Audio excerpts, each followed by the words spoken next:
ബഹുമാനപ്പെട്ട മുഖ്യമന്ത്രി മുസ്ലിം ലീഗിന്റെ സംസ്ഥാന പ്രസിഡന്റ് പാണക്കാട് തങ്ങളെ പറ്റിയാണ് പറഞ്ഞത്. അത് പറയേണ്ട സാഹചര്യം കേരളത്തിൽ ഉണ്ടാക്കിയത് മുസ്ലിം ലീഗാണ്. കഴിഞ്ഞ പാർലമെന്റ് തെരഞ്ഞെടുപ്പ് മുതൽ ഈ കേരളത്തിലൊരു വർഗീയ അജണ്ടയുമായി ലീഗ് നീങ്ങുകയാണ്. ലീഗ് പുറമെ ഒരു മതേതര പാർട്ടി എന്നുള്ള ഒരു സ്വഭാവം മറ്റുള്ളവരെ ബോധ്യപ്പെടുത്താൻ വേണ്ടി മുമ്പ് അനുവർത്തിച്ചത്. എന്നാൽ കഴിഞ്ഞ പാർലമെന്റ് തെരഞ്ഞെടുപ്പ് മുതൽ ആ സ്വഭാവത്തിൽ ഒരു മാറ്റം വരുത്തി. അവര് സഹകരിക്കാൻ പാടില്ല എന്ന് പൊതുസമൂഹം പറയുന്ന ചില വലതുപക്ഷ തീവ്ര സംഘടനകളുമായി അവർ യോജിക്കുകയും അതിന്റെ ഭാഗമായി നമ്മുടെ നാട്ടിൽ RSS ഉയർത്തുന്ന ഹിന്ദുത്വ വർഗീയതയെ എതിർക്കാൻ ഒരു ന്യൂനപക്ഷ ഏകീകരണം കേരളത്തിൽ, പ്രത്യേകിച്ച് ഒരു മുസ്ലിം ഏകീകരണം കേരളത്തിൽ കൊണ്ടുവരിക എന്ന ലക്ഷ്യത്തോട് സംഘടിതമായ ഒരു പരിശ്രമം നടത്തിക്കൊണ്ടിരിക്കുകയാണ്. കേരളത്തിൽ എന്തുകൊണ്ടാണ് BJP വളരുന്നില്ലെന്നല്ല, BJP തളരുകയാണ്. ഇന്ത്യയിൽ എല്ലായിടത്തും BJPക്ക് നേട്ടം കൊയ്യാൻ കഴിയുമ്പോഴും കേരളത്തിൽ ഏറ്റവും അവസാനം നടന്ന തെരഞ്ഞെടുപ്പിലെ അവസ്ഥ എന്താ? പാലക്കാട് അവര് തരിപ്പണമായി. ഒരു പാർലമെന്റ് തെരഞ്ഞെടുപ്പ് സീറ്റ് ജയിച്ചതിന്റെ അവസ്ഥ നമുക്കറിയാം. കാരണം UDFന്റെ 85,000 വോട്ട് കച്ചവടം ചെയ്താണ് തൃശൂർ പാർലമെന്റ് ചെയ്തത്. അതുകൊണ്ട് കേരളത്തിൽ അവർക്കുണ്ടായിരുന്ന ഒരു MLA സ്ഥാനം നിയമത്തിൽ നഷ്ടപ്പെട്ട ചരിത്രമാണുള്ളത്. ഇപ്പോൾ അവർക്ക് ജയിക്കാൻ സാധ്യതയുണ്ട് എന്നവർ പറഞ്ഞ് 2ാം സ്ഥാനത്ത് വന്ന പാലക്കാട് മണ്ഡലത്തിൽ അവർ ദയനീയമായി തോറ്റു. എന്താ അതിന്റെ കാരണം? കേരളത്തിന്റെ മതേതര സ്വഭാവമാണ്. കേരളത്തിന്റെ മതേതര സ്വഭാവം ഇങ്ങനെ വളർത്തിക്കൊണ്ടുവരുന്നതിൽ ഇടതുപക്ഷത്തിനും കമ്മ്യൂണിസ്റ്റുകാർക്കും ഒരു പങ്കില്ലേ? ദേശീയ പ്രസ്ഥാനത്തിന് പങ്കില്ലേ?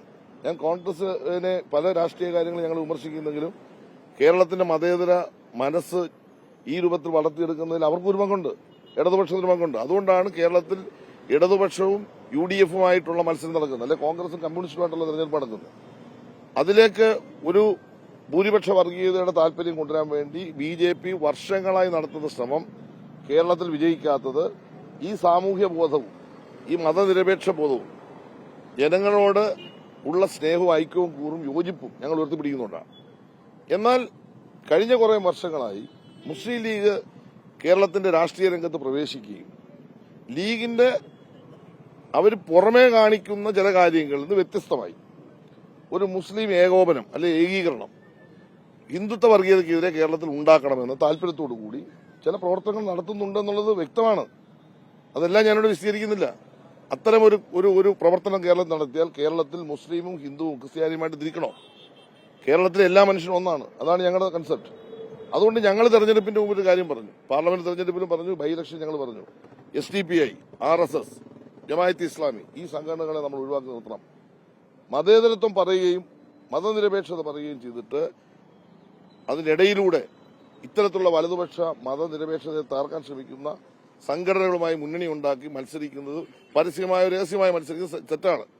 അതിനെന്താ മറുപടി പറയുന്നത്? ഞങ്ങളുമായിട്ട് ഏതോ മുന്നണി ഉണ്ടാക്കി എന്ന ന്യായം പറഞ്ഞു പറ്റുമോ?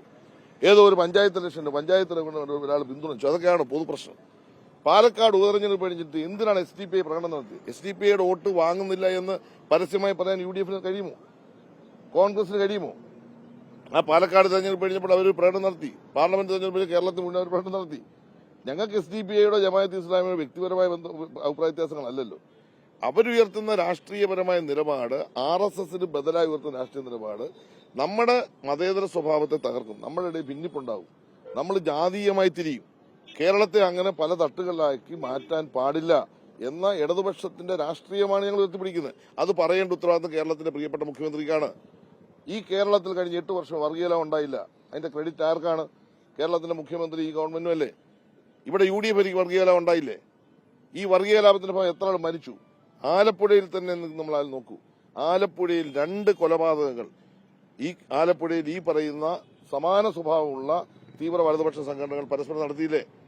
അതൊരു കലാപമായി ആളിപ്പടരാൻ പോകുമ്പോൾ ഞങ്ങൾ എല്ലാവരും രംഗത്തിറങ്ങി ജനങ്ങളുടെ ഇടയിൽ പറഞ്ഞു, നമ്മൾ സഹോദരങ്ങളാണ്, ഏകോദര സഹോദരങ്ങളെ പോലെ ജീവിക്കണം, നമ്മുടെ നാട്ടിൽ മതനിരപേക്ഷ സംരക്ഷിക്കണം, നമ്മുടെ യോജിപ്പ് ഐക്യവുമാണ് ആവശ്യം എന്ന് പറഞ്ഞ് ജനങ്ങളെ ബോധ്യപ്പെടുത്തി ശക്തമായ നിയമ നടപടിയിലേക്ക് കാര്യങ്ങൾ നീങ്ങുന്നുണ്ടല്ലേ തുടർ കൊലപാതകം നടക്കാഞ്ഞത്?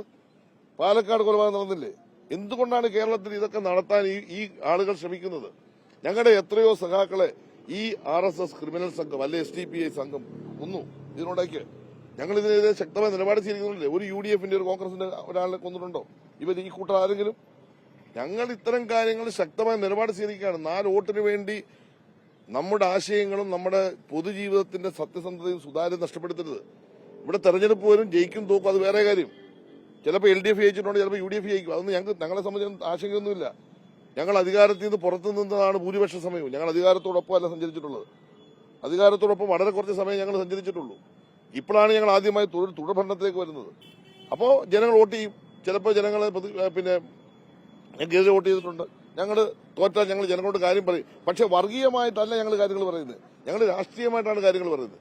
മുഖ്യമന്ത്രി പറഞ്ഞതിനകത്ത് മുഖ്യമന്ത്രി ഉറച്ചു നിൽക്കുന്നു പറഞ്ഞു കഴിഞ്ഞു. ഞങ്ങളുടെ പാർട്ടി സെക്രട്ടറി ഞങ്ങളുടെ പാർട്ടിയുടെ നിലപാട് പറഞ്ഞു. ഞങ്ങളെല്ലാവരും അതിനെ തുറച്ചു നിൽക്കുകയാണ്. ലീഗിന്റെ ഓലപ്പാമ്പൊന്നും കാണിച്ച് ഞങ്ങളെ ഭയപ്പെടുത്തുന്നില്ല.